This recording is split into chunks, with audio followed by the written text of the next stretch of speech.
কি করো সারাদিন? ওই তো বাড়িতে শুধু রান্না বাড়ি।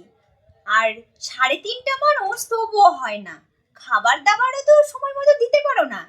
সারাদিন কি করো? বাবা মার একমাত্র মেয়ে শর্মিষ্ঠা। শর্মিষ্ঠা একটার ভাইও আছে বটে, তো মেয়ে বলে বেশি দূর পড়াশুনো করা হয়ে ওঠেনি। ও তো মেয়ে, ওকে বেশি পড়াশুনো করে কি হবে? ওকে বরং বাড়ির কাজ শেখাও।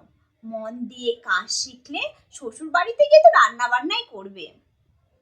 পড়াশুনো শর্মিষ্ঠা খুব ভালো ছিল, কিন্তু মেয়ে বলে বেশি দূর পড়াশুনো করা হয়ে ওঠেনি।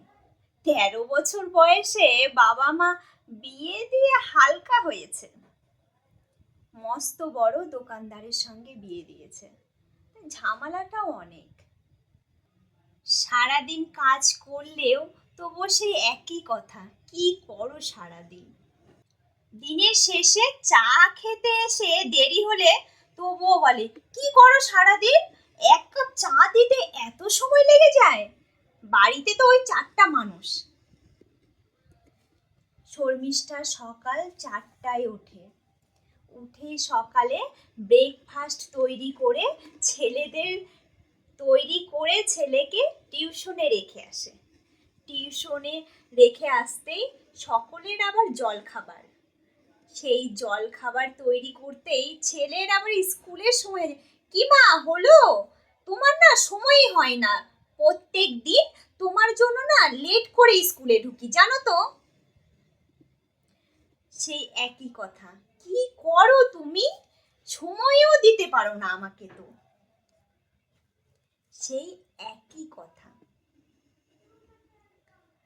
এসে আবার ঘরের কাজ সেরে দোকানের সব জিনিসপত্র একটা স্টোর রুমে রাখা থাকে, সেইখানে দোকানের জিনিসপত্রগুলো আবার গুছিয়ে রাখা। দিনের শেষে ক্লান্ত শরীর নিয়ে একটু বসার সময়টুকু হয় না। সবার জন্য শুধু স্যাক্রিফাইস করে যাচ্ছে। শরীরটুকু খারাপ হলে কাউকে বলার মতো কেউ নেই বা শোনার মতো কেউ নেই। একদিন তো খুব শরীর অসুস্থ, প্রায় উঠতেই পারছিলাম না। সকালের দিকে চা দিতে দেরি হয়েছে। এখনো চা হয়নি? এত দেরি কি করো বাড়িতে? সারাদিন বসে বসে থাকা, চাটুকু করা তাও হয় না? কাজ করতে যেতে হয় না তো? দোকানে বসে থাকতে হয় না? এত কাস্টমারের সঙ্গে কথা বলতে হয়, বাইরে গিয়ে রোজগার করতে হয় না তো? হাতের কাছে সবকিছু পেয়ে যাচ্ছ তো? কথাগুলো শুনতে খুব খারাপ লাগে। হয়তো সেদিন যদি শর্মিষ্ঠা ভালো করে পড়াশুনোটা করাতো বাবা মারা, তাহলে হয়তো কথাগুলো শুনতে হতো না। নিশ্চয়ই কোনো না কোনো একটা কাজে যুক্ত হতো। সেই অল্প বয়সে বিয়ে দিয়ে ঘর সংসারই করে দিয়েছে। এত সব কথা, সময় মতো খাবার দেওয়া, স্কুল থেকে নিয়ে আসা নিয়ে যাওয়া, সব কিছু তালগোল পাকিয়ে ফেলছিল। সেদিন যে শরীর খারাপ, তাকে যে জিজ্ঞাসা করবে কেউ, সেই মানুষ পর্যন্ত নেই। যে আমার শরীর খারাপ করেছে, কেউ শোনার প্রয়োজনটুকু মনে করলো না যে আমার শরীরটা খারাপ, আজকে কেন এত দেরি হচ্ছে।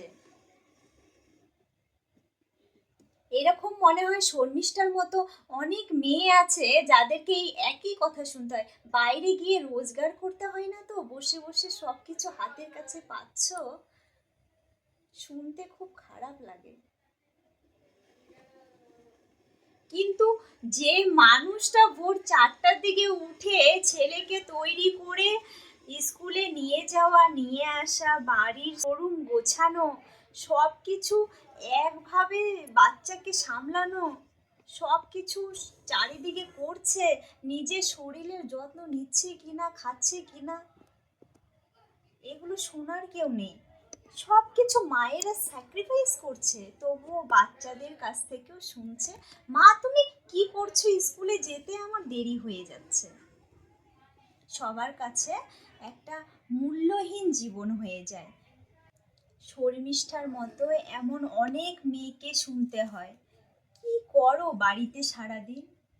কিন্তু আপনারা দেখেছেন, আপনারা বাইরে করছেন, কিন্তু ঘরে আপনাদের স্ত্রী বা মারা কতটা করছে, ঘরেও ঠিক একই কাজ করছে। খাবার দিতে দেরি হলে সেই একই কথা, কি কাজ করো, ওই তো রান্না বান্না। একটা দিন আপনি করে দেখুন না কেমন। একটা দিন অন্তত পক্ষে বাইরের মা বা স্ত্রীদের ছুটির খুব প্রয়োজন। একটা দিন যদি কেউ নতুন করে সেই দায়িত্বগুলো নেয়, তাহলে সেও বুঝতে পারবে যে কতটা করে, কতটা কাজ করে বা কতটা পরিশ্রম করে। টাকা ইনকাম করে বলে যে সবসময় বলতেই থাকবে যে কি করো সারাদিন। কলমে ও কণ্ঠে অপর্ণা মজুমদার।